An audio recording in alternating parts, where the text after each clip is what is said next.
Sejam muito bem-vindos. Vamos dar só um tempinho, uns minutinhos.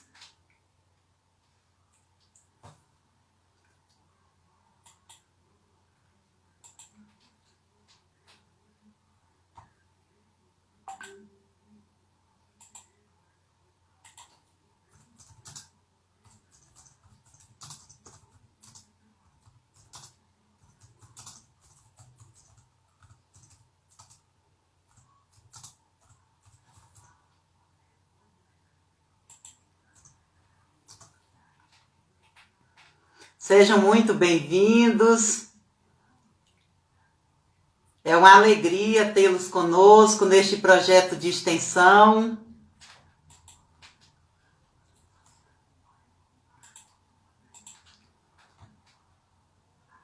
Dá só uns 2 minutinhos para começarmos.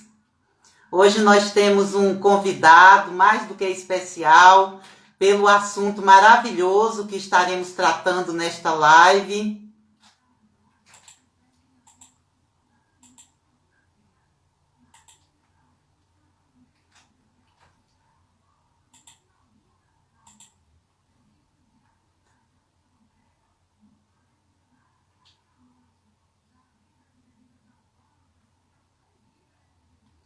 Já são 20 horas e 5 minutos. Já podemos começar falando sobre o nosso projeto.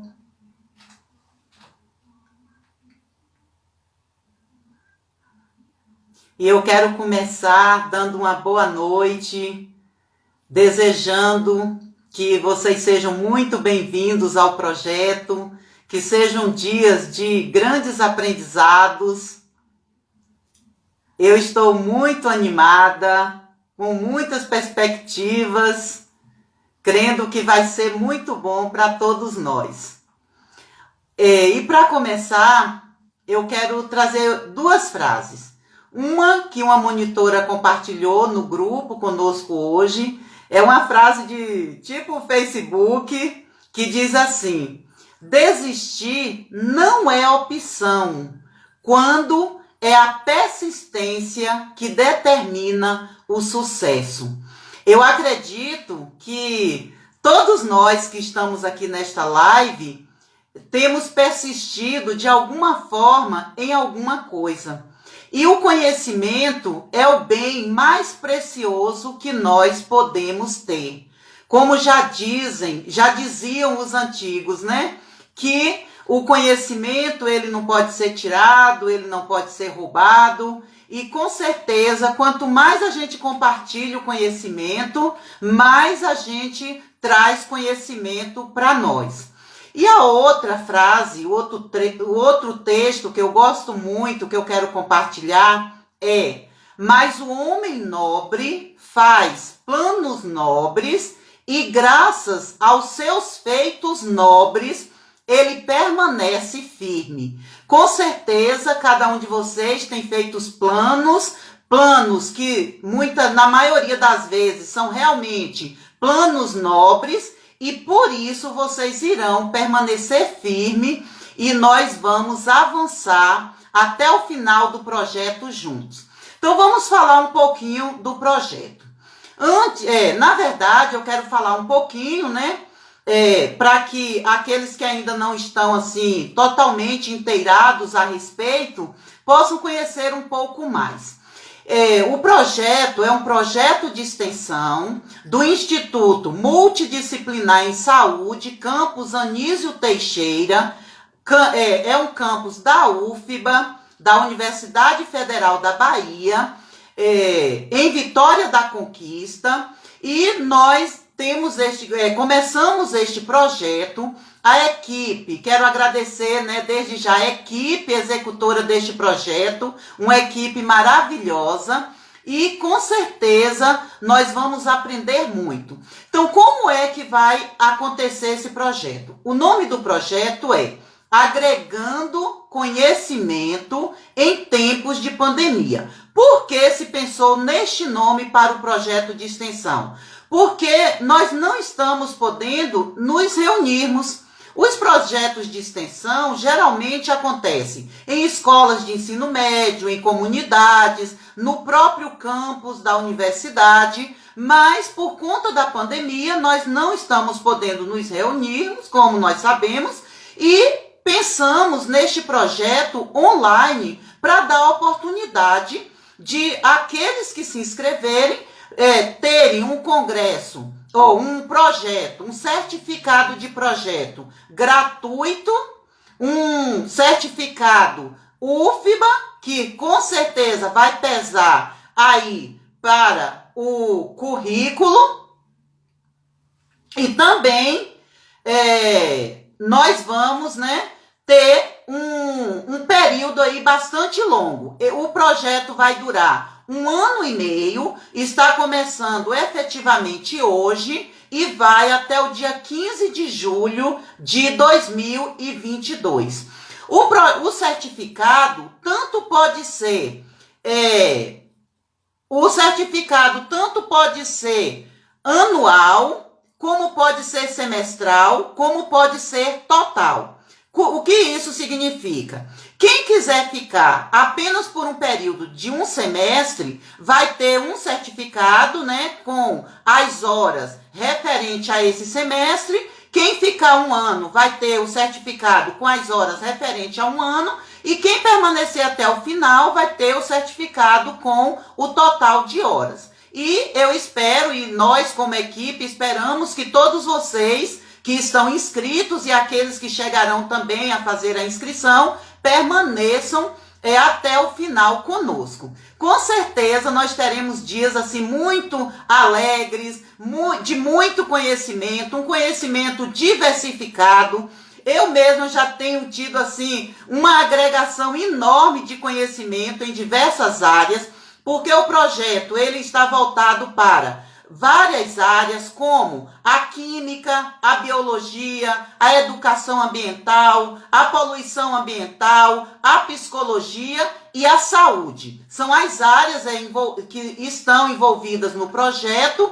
E a nossa equipe tem doutores, tem professores do ensino médio, de escola do campo, que vai ser uma experiência riquíssima para nós. Nós temos advogado no grupo, também na equipe executora, alunos de vários cursos do Instituto, alunos como monitores de biotecnologia, de psicologia, temos monitores de outras universidades federais do Brasil. Então é um projeto que com certeza vai agregar realmente muito conhecimento para todos nós.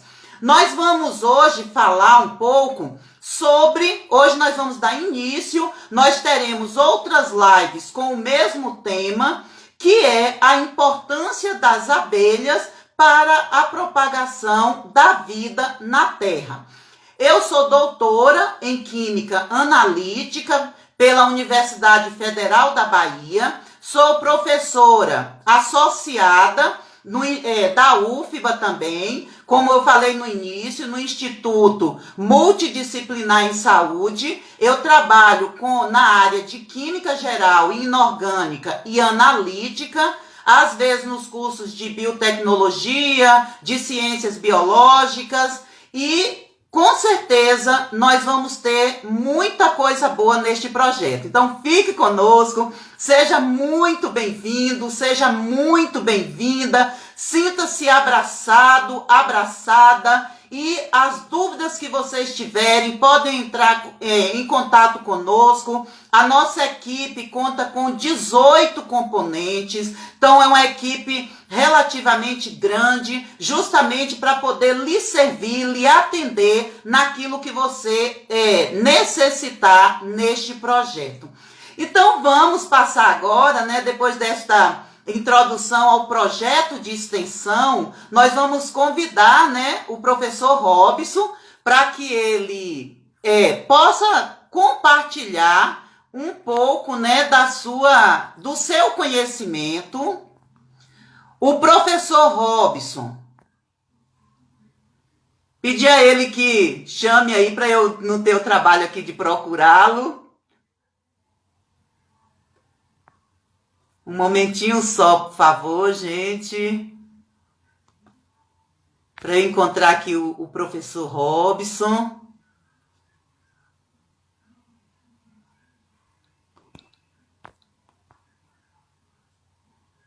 É rapidinho.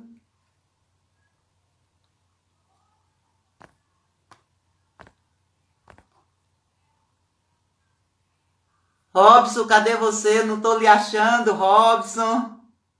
Pronto, tá aqui.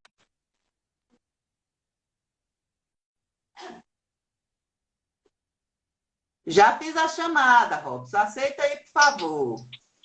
Pronto. A gente se bate, mas a gente Pronto! se encontra. Boa É tudo noite a muito novo para todos! mim. Boa noite, Robson. Um prazer tê-lo aqui conosco nesta noite, partilhando com a gente os seus conhecimentos. O professor Robson, ele é técnico em Química no Instituto Multidisciplinar em Saúde. Ele é professor do ensino médio e também ele vai falar o nome, gente, porque não é apicultor, é um outro nome, mas é bem complicadinho de estar aqui falando, mas com certeza ele vai falar aí para nós. Seja muito bem-vindo, professor, meu amigo, que eu tenho um prazer imenso, né, de falar isso, de longas datas. É uma alegria tê-lo aqui conosco nesta noite. O professor Robson faz parte também da equipe executora, e o que precisarem dele, né? Ele dá, gente, assessoria aí na... Ele vai falar aí, eu acho, na criação de abelhas ou na produção do mel, que eu acho que é mais na produção do mel. E nós vamos começar, professor Robson. Primeiro eu quero que você dê boa noite, as boas-vindas a todos, e depois a gente vai começar com as perguntas, que com certeza você vai estar aí dando um ensinamento muito grande para nós. Boa noite a todos! É uma alegria, né? E a gente tá podendo servir aqui, agregar conhecimentos, né? Na área que a gente se dispôs a fazer, né? Por gostar, por amar, né? Então, a gente faz de bom grado, né? E outra questão que é minha mesmo, acredito que todo mundo que tem um hobby gosta de partilhar, gosta de mostrar para as pessoas gosta também de apresentar no sentido de que as pessoas também passem a ter esse hobby, né? De forma contagiante, não é isso? Pois bem, e uma das coisas que a gente tem, na medida do possível, é claro, né? Assim, presentear as pessoas que a gente vê que gosta, né? Para que esse hobby ele também se propague, as pessoas passem a gostar das abelhas, passem a cuidar, a criar de forma racional, né? De forma prudente, porque a gente está falando de vidas. E ali você tem e hoje na live você vai ver a importância dessas vidas. Não é isso? Que não é só a vida desse pequeno animal, mas também a vida de toda uma cadeia de outras vidas, que depende também de se alimentar, né? De respirar, enfim. Então estou à disposição, né? É verdade, Robson. E eu, antes de fazer a primeira pergunta para Robson, eu quero fazer uma pergunta para todos nós. Quem gosta de abobrinha, de melancia, de maracujá? Se a resposta é sim, então você gosta do que as abelhas fazem. Muitas vezes a gente pensa que as abelhas só têm o papel de produzir o mel, não é? Imaginem, esses e muitos outros vegetais não existiriam ou seriam muito diferentes sem a polinização feita por esses pequenos animaizinhos que muitas vezes as pessoas têm medo, mas o professor Robson vai estar falando, né, que a gente não precisa ter medo deles. E só para a gente ter aí uma ideia inicial, Por exemplo, as berinjelas, se não fossem as abelhas, elas seriam muito menores do que as maçãs. Então, vamos à primeira pergunta desta noite. Quantas espécies, Robson, de abelhas existem no mundo e no Brasil? E quais são as mais comuns? Bem, nosso país ele é um país de dimensões continentais, né? Essa introdução de vários textos, né? Hoje, país de dimensões continentais. E aí você tem, claro que numa imensidão desse país, né?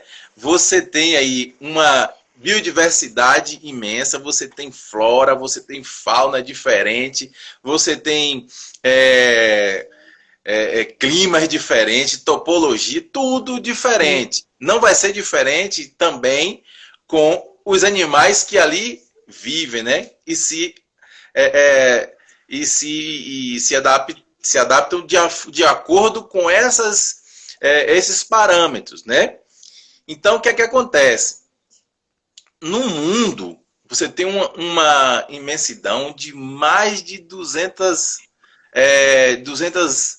mil espécies de abelhas. Não é isso?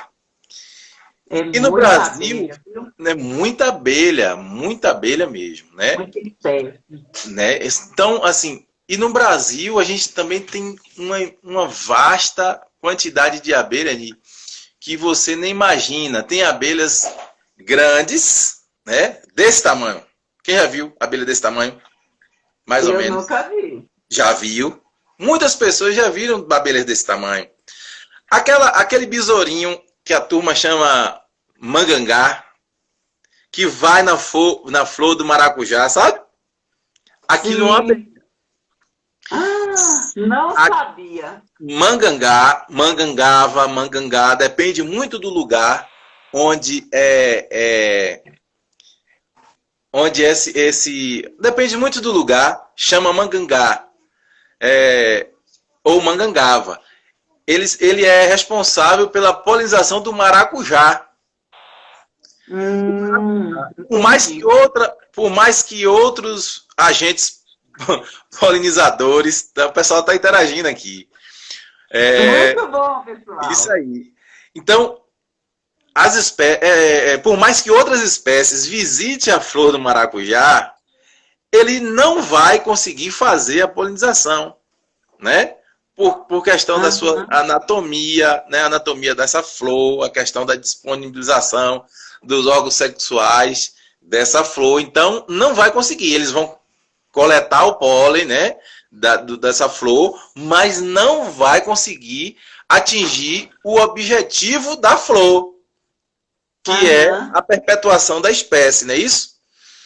Então, o mangangava, ou mangangá, desse tamanho, aquele besourão preto.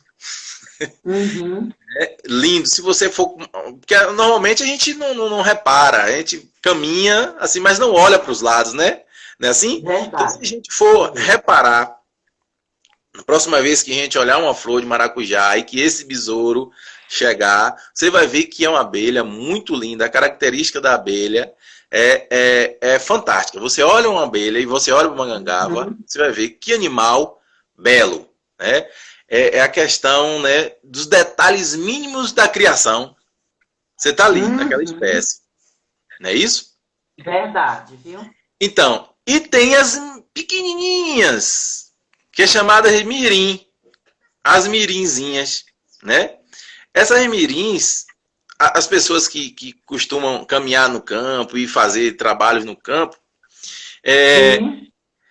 e que ficam suadas, né? A gente está na roça ali, tá suando e tal, tá sem camisa, trabalhando ali e tal.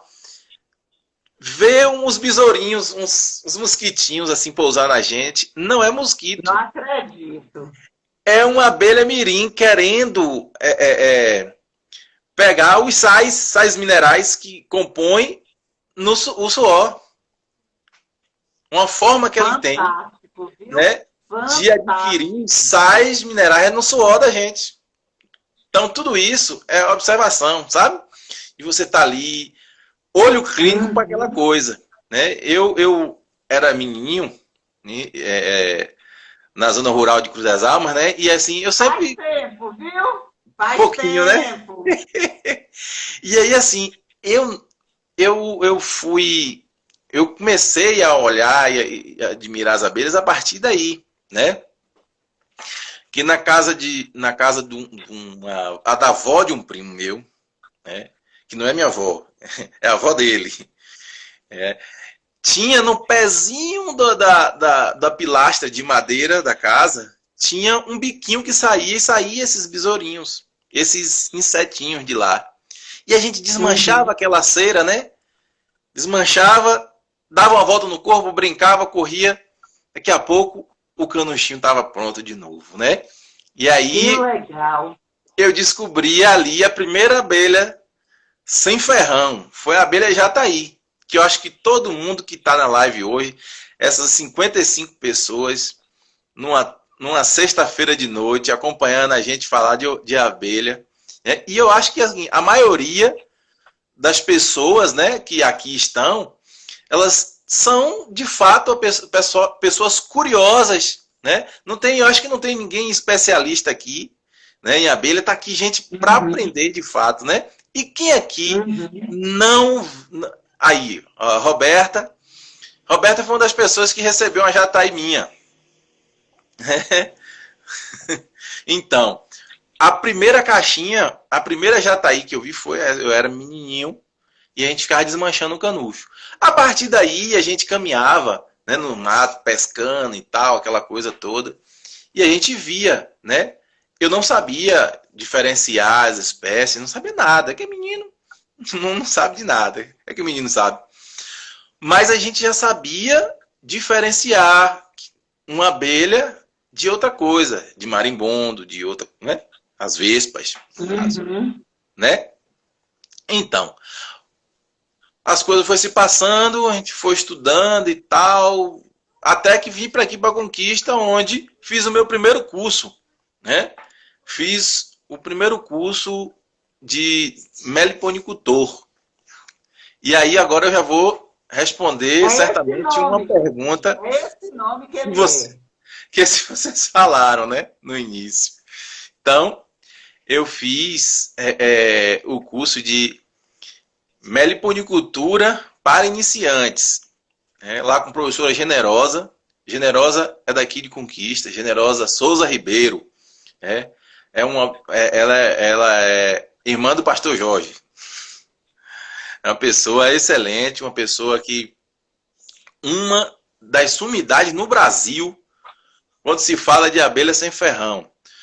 Uma outra diferença, abelha sem ferrão e abelha com ferrão.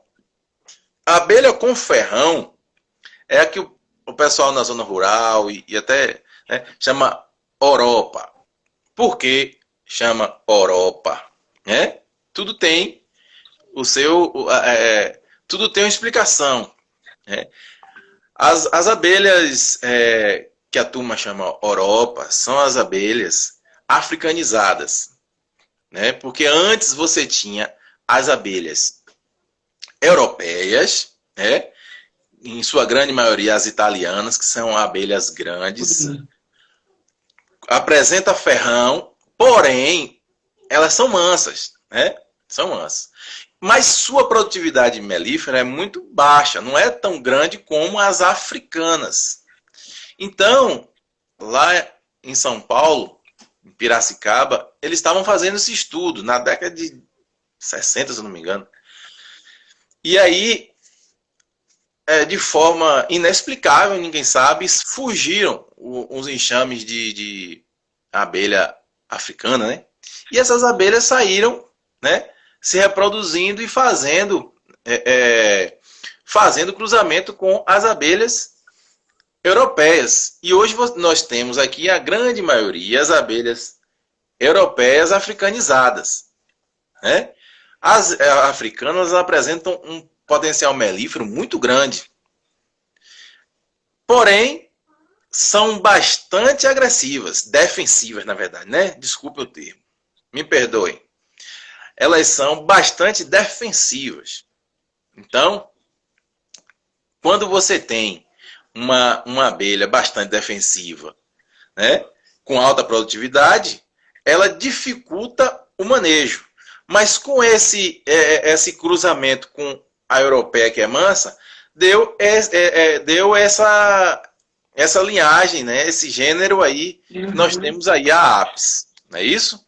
Então, são abelhas com ferrão, certo?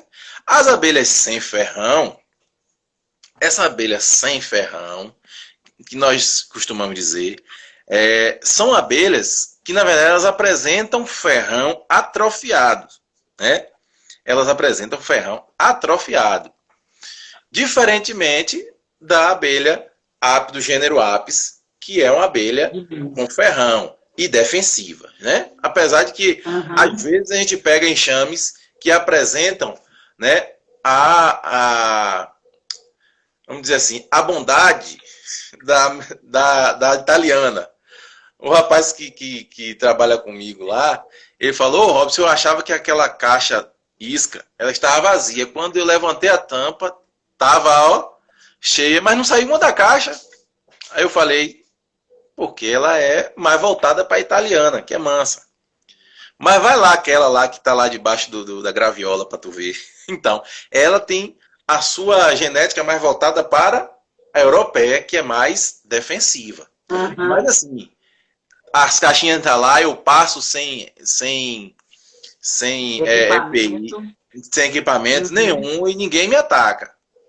Mas porque elas não se sentiram, né, ali daquele jeito, né? Bom, você me perguntou a diferença entre um e o outro. Eu tenho as duas, né? Só que assim, eu gosto, né? Eu gosto de trabalhar com as sem ferrão. Não por conta da sua a sua periculosidade, né? passividade, Assim, né? Passividade. Mas é por questão mesmo de, né? É um gosto de eu ter, por exemplo, aqui na cidade. Aqui eu tinha, antes da pandemia, aqui no fundo de casa, eu tinha 14 caixinhas. 14 caixinhas. As mais comuns da região, tá, gente? Aí eu vou respondendo aquela pergunta aí de Eleni, né? Aqui eu mais comuns, né? Isso, aqui eu tinha jataí, aqui eu tinha mandaçaia, manduri e tinha... Pronto, aqui essas três, certo? E uruçu nordestino, eu tinha uma caixa aqui, certo? E uma uruçu amarela, tinha também. Aí teve a pandemia, a gente foi pro sítio, passar esse tempo lá. Aí eu levei tudo, né? Levei tudo para lá e não voltou mais, né? Então, a gente, inclusive na legislação nossa, que é de 2018, novinha, 29 de janeiro de 2018, fala sobre essa questão, né? De você poder ter a criação racional das espécies nativas daquele local, né? Então, eu não posso pegar uma uruçu nordestina, que eu já tive aqui, né? E fazer um meliponário só de uruçu nordestina aqui, fazer uma criação. Por quê? Porque ela não é daqui, não é isso? Ela não é daqui. Ela vai ter dificuldade de produção, que na região dela, que é do Recôncavo, Recôncavo e até o norte da Bahia, né? Litoral norte da Bahia, litoral nordestino todo, e uma parte da Chapada aqui na Bahia. Essa é a região da nordestina, né? Então, ela teria dificuldade, muita dificuldade aqui. Lá ela é tranquila, é aquela abelha que o marido de Ivete Sangalo passou no jornal, no Fantástico, né? Então, aquela abelha lá, que lá onde ele mora, que é litoral norte de Salvador, da Bahia lá, ela apresenta uma adaptação muito, muito boa, porque ela é de lá, né? Porém, eu vou contar um fato, né, sobre Conta. a abelha E nordestina. vamos ficar atentos ao tempo, que você ainda tem muita coisa para responder. Se o É, pessoal também tiver alguma pergunta aí, pode deixar aí no pode chat, fazendo, que eu que o estou de olho no Robson chat aqui. responde tudo. Porque hoje, na verdade, é uma introdução, né? Então, se não der tempo de Isso, responder agora, a gente responde na próxima. Mas porque isso. a próxima vai ser mais focado, né? Para cada tema. Então, o que é que acontece? Isso. Rapidinho aqui. Eu sou contador de Pode história também. contar. Estou É, notando. hoje tem registro de uruçu nordestina até em Portugal, para você ter ideia. É. Como é que essa abelha se disseminou tanto no Brasil? Isso aí Ah, é uma história que antigamente os casais, o pessoal tava namorando ali, aquela coisa toda, e resolvia casar, né? Resolvia casar. Aí o pai da noiva, que não tinha posses para dar o dote, dava uma caixa de uruçu nordestina pro casal. ah, O dote, antigamente no Nordeste, que não tinha, né, recurso para dar dote, era uma caixa de uruçu nordestina.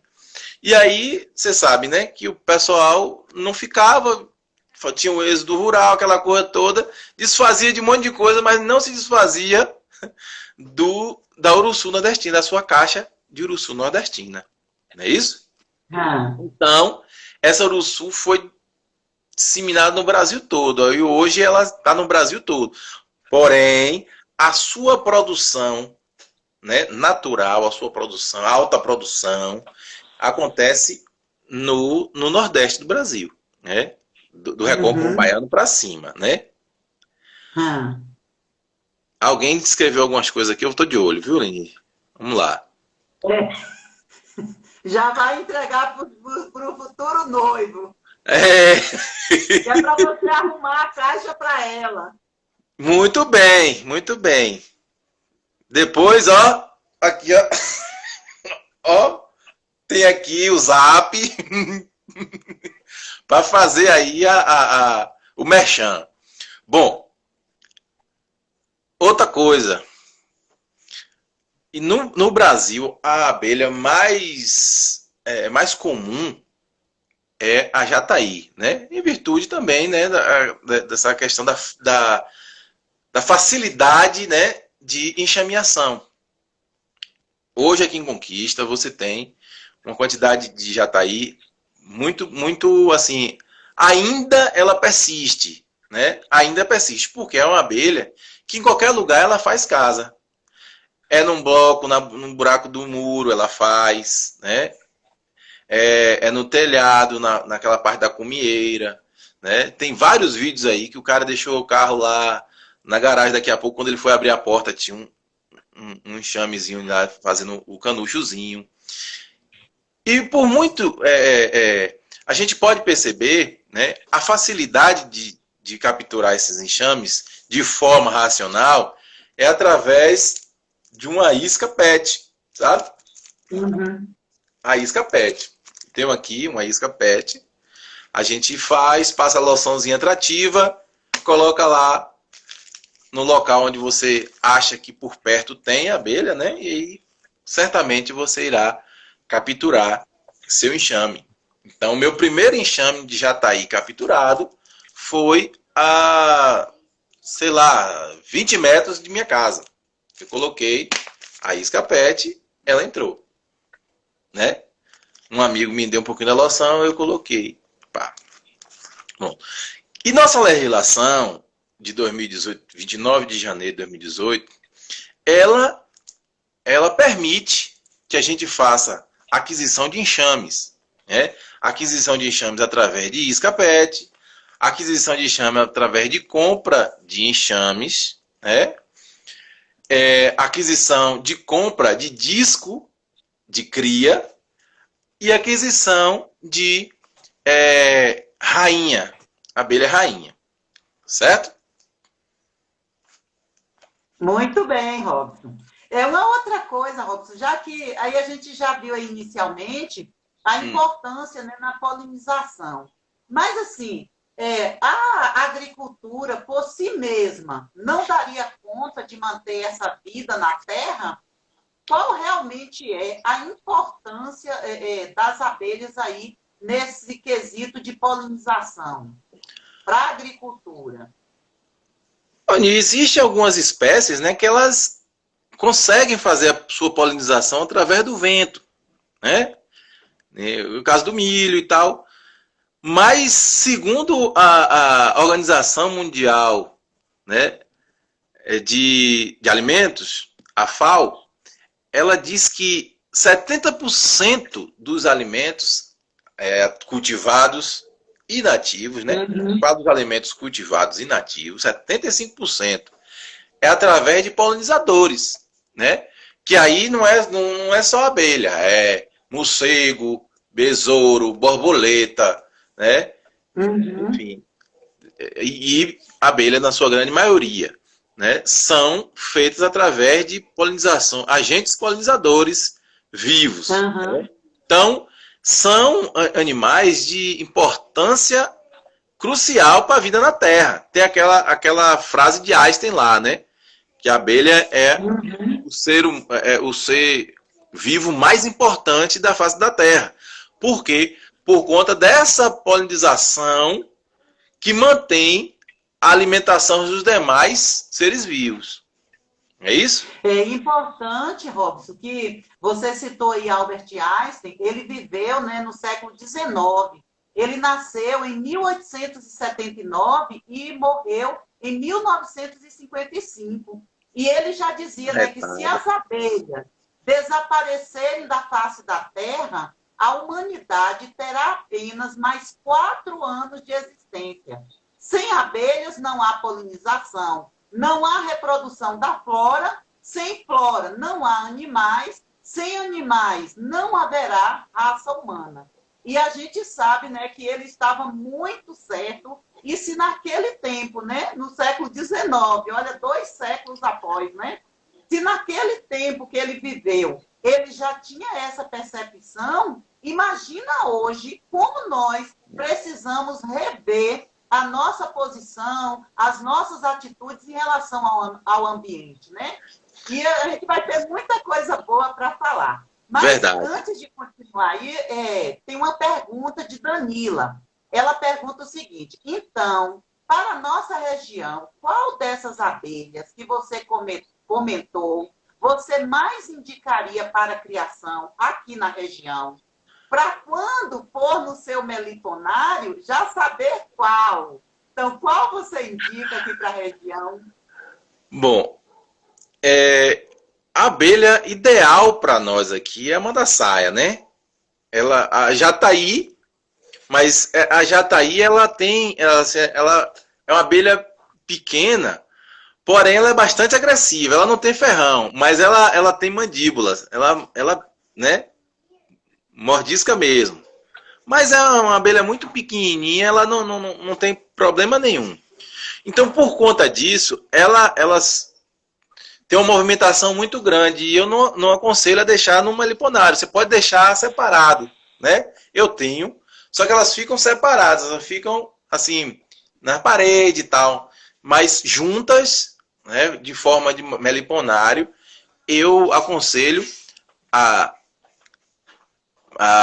mandaçaia e a manduri. São abelhas ótimas, né, para você manter no meliponário. Você vai ter uma movimentação, você tem uma polinização excelente e uma produção de mel ótima, né? A mandaçaia ela tem uma produção de mel muito boa, produção de pólen também, de própolis, né? Eu costumo retirar, né, o própolis da mandaçaia, porque elas têm aquele cheiro muito gostoso, sabe? Um cheiro de extrato de planta muito grande, sabe? E assim, tem um cheiro bom, tem um gosto bom, né? Eu aceito, viu, Robson? Muito Pronto. Bom. Eu aceito aí o extrato de própolis, viu? Com certeza. Gente, me desculpe, Robson, eu esqueci de falar. Robson é mestre em Química Analítica. O trabalho dele foi análise de solo. E também Robson é assessor, e ele dá assessoria na área, né, de, fala aí, meliponicultura. Então, os interessados aí podem entrar em contato, o WhatsApp dele vai estar aí, né, na descrição aí da live, e aí vocês podem entrar em contato com ele, e com certeza ele terá o maior prazer em dar essa assessoria para vocês. Mais uma pergunta. Sim, pode falar. Teve uma pessoa aqui que colocou, que tem aqui Vite Faria, né? Ela colocou aqui na Chapada Diamantina existe um projeto chamado Guardiões da Chapada, que busca a preservação dos polinizadores. Perfeitamente. Na Chapada agora tem vários projetos, né, de preservação, tem algumas empresas que fazem também a questão da polinização, né? Eles têm as caixas de abelha e essas caixas elas são alugadas. Se ela tiver essa informação, quiser acrescentar aqui, pode ficar à vontade, né? Em São Paulo já acontece isso há muito tempo, né? O pessoal aluga suas caixas de abelha na época da florada da maçã, da laranja. Então, a produção de laranja ela aumentou muito após esse tipo de atividade, né? Então, é consorciado. Então, o pessoal aluga as caixas, quer dizer, vai ser bom para o produtor da laranja, da maçã, mas também é excelente para o produtor do mel, né? Porque ele leva as abelhas dele para se alimentarem lá, né? E ainda recebe por isso. Então, você vê que para quem quer realmente fazer isso, essa atividade, você tem várias formas de rentabilidade, sabe? A partir da produção do mel, você tem a produção do mel, a produção do própolis, né? A questão de aluguel das caixas para agentes polinizadores. É uma forma muito, muito boa mesmo, de um hobby excelente, sabe? Mas para quem quer mesmo fazer de forma profissional, eu indico muito, né? Ô, Robson, eu tenho outras perguntas aqui, mas vou selecionar algumas aqui. Uma coisa interessante, né? Você já falou que você é meliponicultor, e eu gostaria que você falasse para a gente a diferença entre apicultura e meliponicultura. Sim.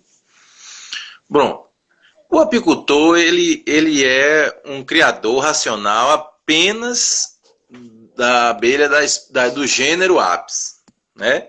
Então, o gênero Apis ele apresenta uma produção de mel muito grande, né? Então, você tem aí uma caixa racional aí que na primavera para o verão, na florada, né? Você tem aí uma produção de mais ou menos por baixo, numa região de baixa florada, 26 quilos, de 24 a 26 quilos de mel, né?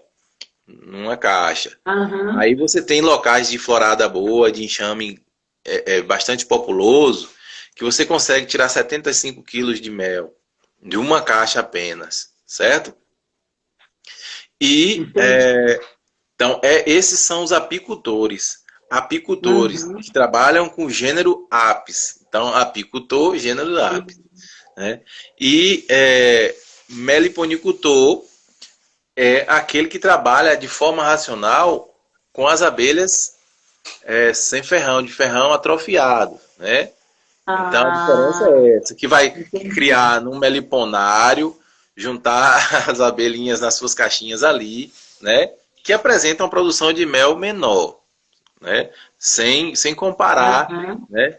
Aí eu falar também da abelha com uma quantidade muito boa, muito grande também aqui em Conquista, é a mandaguari, né? Aquelas mandaguaris, as pretinhas também, ela apresenta uma quantidade de mel boa também. Mas não é É aquela nem... que gruda no nosso cabelo? Que dá um trabalho doido para tirar? Bom, ela gruda no cabelo também. Ela tem a mandíbula, ela, né, morde a gente, mas é coisa pouca, coisa... Mas essa que gruda no cabelo, mesmo que você está falando aí, é a sanharol, né? Arapuá. Sanharol. Ela tem as perninhas do fundo, as Ah, Rô, corbículas amarelas no fundo, né?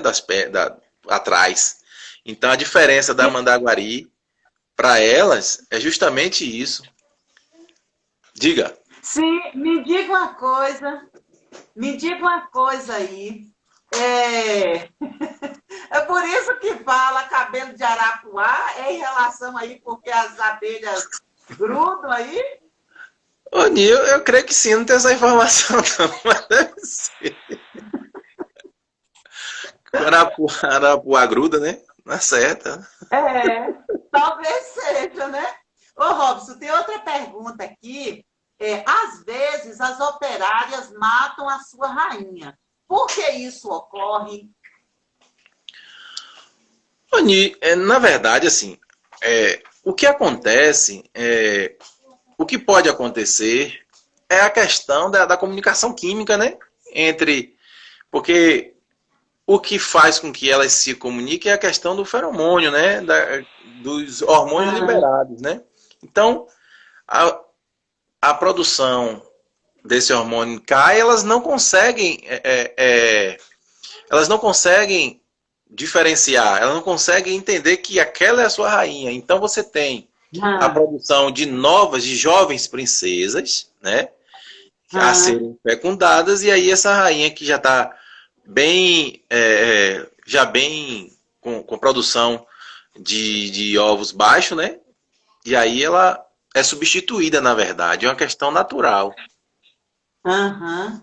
Ô, Robson, tem uma outra. Eu acredito, né, que ficou claro aí. E se não ficou clara a resposta, pode colocar aí que Robson, né, traz aí outras informações. Tem E uma, tem quem uma, quiser. tem Ah, um, Robson, pode falar. Alex Ramos colocou aqui, ó. Aqui na região as arapuás são tidas como praga, né? Na verdade, Alex, não é que ela é praga, sabe? A gente que invade o espaço das bichinhas, se ela vive, ela tem uma atividade, ela tem uma função, certo? Porque na verdade uma abelha, Alex e Eleni e os demais, é uma abelha que é uma abelha chamada abelha porca, sabe? Por quê? Aham, Ela coleta fezes de animais, ela coleta, despedaça as flores, né? Retira pedaço de pétala e tal, para calafetar o seu enxame, né? A sua colônia, na verdade, uhum, né? Então é uma forma que ela tem de ajeitar a sua casa, né? Então ela coleta barro, ela coleta fezes, ela coleta tudo que ela vê pela frente que possa ajudar na calefação aí, na edificação da sua casa, ela vai coletar. Então é uma abelha porca. Porém, uhum. muito embora, Alex, hoje já se consome o pólen das arapuás, sabe? Então, existe no mercado aí coletores de pólen que você coloca na frente, na entrada do enxame, e a abelha entra deixando cair o pólen. É assim que é coletado os pólens para a comercialização. Porque Uhum. a arapuá ela é uma abelha que ela coleta muito pólen, né? Então tem esse coletor aí. As apes têm também bastante produção de pólen. Aí também existe o coletor racional, é colocado lá, a abelha passa por ele, mas não deixa passar o pólen. O pólen cai no coletor, o produtor vai lá e retira esse pólen e já leva para o congelador.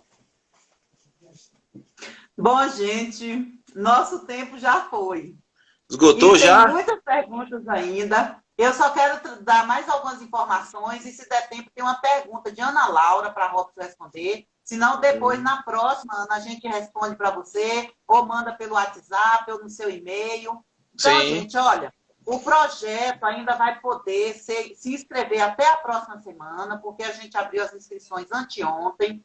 É um projeto, como eu falei inicialmente, um projeto de extensão com certificado UFBA, e vai ser muito bom. Eu acredito que, realmente, para mim, houve, sim, agregação de conhecimento, e acredito que para muitos também.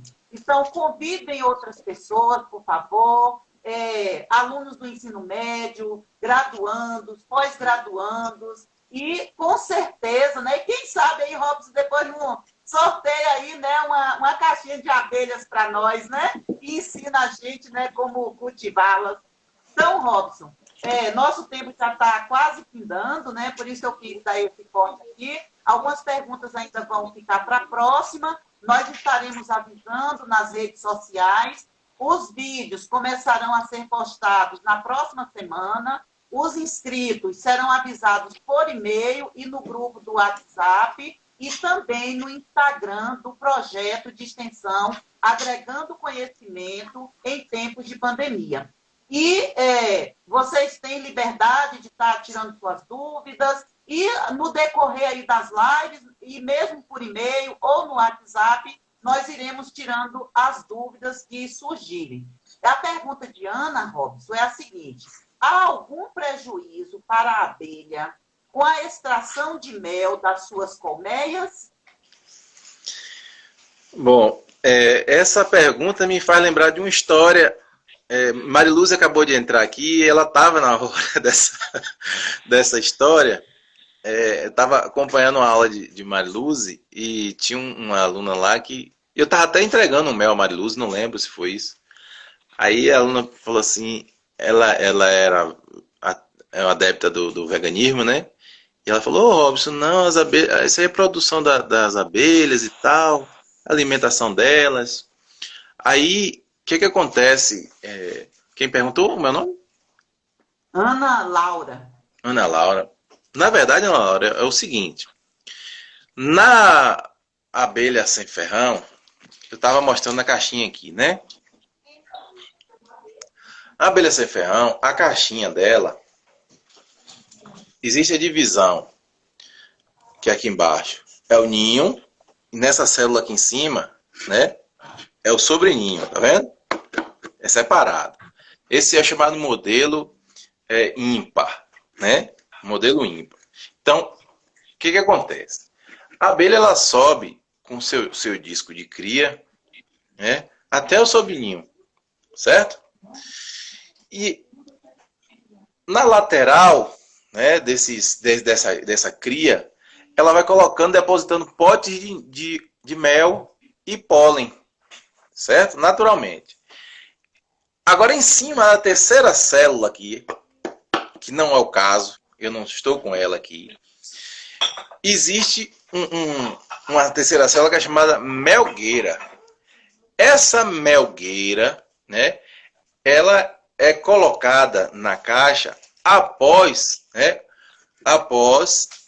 todas essas duas células aqui estarem preenchidas. Então, só com essas duas células eu não retiro mel, e não é recomendado tirar, porque essas duas células, elas estão repletas de mel e de pólen para a sua sobrevivência, certo? Para a sua sobrevivência. Mas a partir do momento que eu coloco a melgueira e ela aceita essa melgueira e deposita os potes de mel aqui em cima, eu posso fazer, né, esse consumo, a retirada desse mel, porque a sua reserva já vai estar completa. Então ela não vai ter nenhum tipo de prejuízo. Existem os enxames que vão enfraquecer, né? Natural. Por que natural? Porque hoje nós temos uma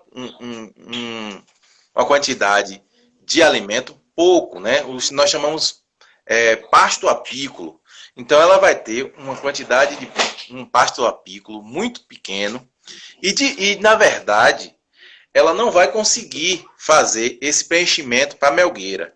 Então, na época de seca, a gente retira a melgueira e faz a alimentação desse enxame. A gente pode fazer a alimentação desse enxame através de copinhos plásticos com os palitinhos.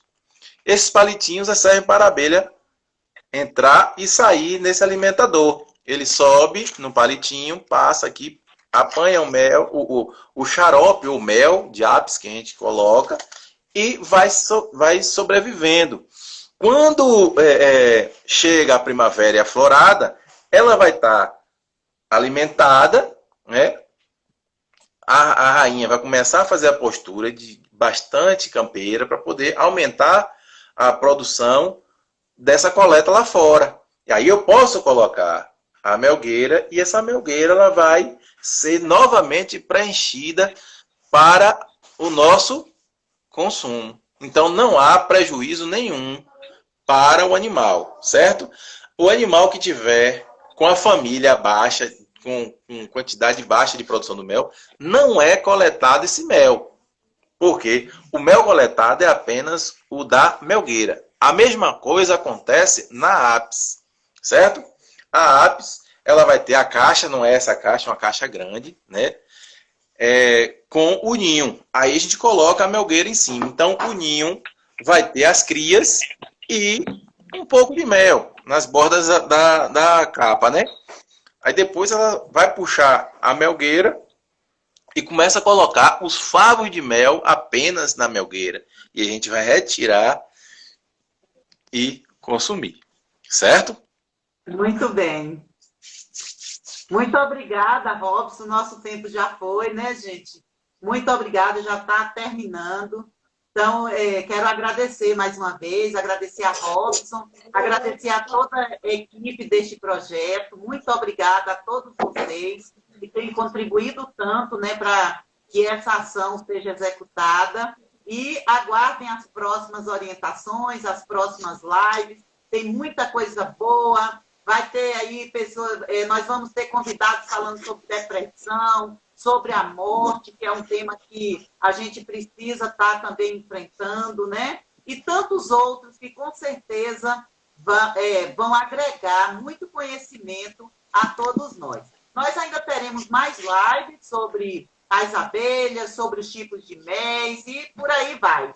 Muito obrigada a todos, tenham uma boa noite, um excelente final de semana e que na próxima semana nossas atividades sejam assim prósperas e que Deus nos abençoe. Um beijo no coração de cada um. Muito obrigada, Robson. Por nada, foi um prazer estar contribuindo, né, com pouco que a gente sabe, né, mas que eu acho de uma grande relevância, né, para que as pessoas, né, passem a observar esses pequenos animais que, né, muito importantes para a sobrevivência da vida na Terra, né? Qualquer dúvida, vocês podem nos chamar. Quem não for seguidor lá da Química e Natureza, vai lá, segue a gente, faz alguma perguntinha lá que a gente vai ter o maior prazer em responder. Se alguém precisar de alguma ajudinha aí para montar o seu meliponário, queira ter 2 ou 3 caixinhas, chama a gente viabiliza, certo? Então, muito obrigada, né? Eu acredito que daqui a pouco já são 21h03 aqui no meu relógio.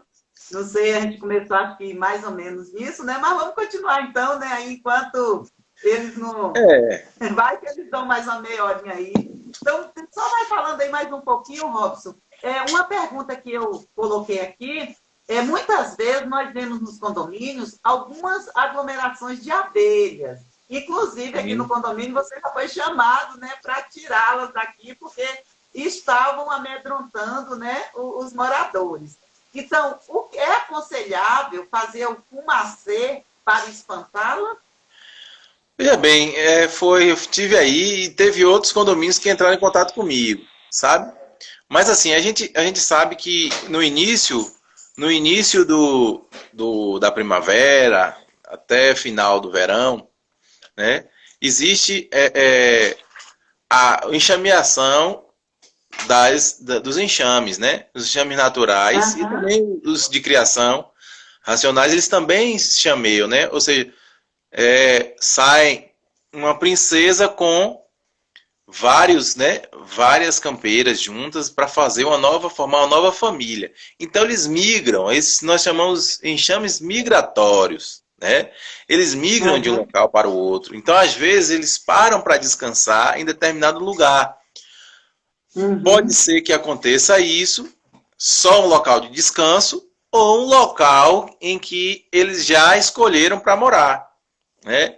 No caso do condomínio, no seu condomínio lá, era um local de descanso, mas esse descanso prolongou, ficou muito tempo. Aí o pessoal me chamou, na época foi logo no início da pandemia, eles me chamaram, eu fui e retirei esse enxame de lá. Então, assim, é recomendado, né, você ou ligar para, né, o Corpo de Bombeiros, que muitas vezes você não consegue, né, que eles retirem, porque tem outras demandas, né, enfim.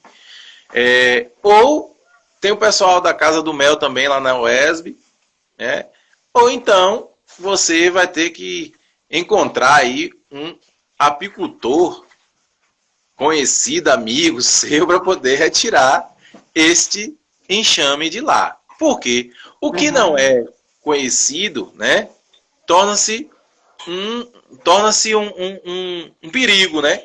Porque você tem um condomínio, uma aglomeração de pessoas, você tem crianças, né? Então, é muito perigoso. E essas abelhas, existem pessoas que são hiperalérgicas, né? Porque alérgicos todos nós somos, né? Então, são pessoas que são hiperalérgicas e pode vir a óbito mesmo, né? Com a picada da abelha, né? Teve uma pessoa aí, Nick, que perguntou sobre o tratamento, né? Por o termo correto, eu vou encontrar aqui. Existe uma pessoa aqui em Conquista que fazia o tratamento de reumatismo com abelha, né? Então, isso é uma tendência, né? De fazer o tratamento com a toxina da abelha. Muito bom também. Interessante. Então, um beijo no coração de quem ainda está aí e até a próxima. Aguardamos vocês. Até mais, Robson. Muito obrigada. Até mais. Valeu.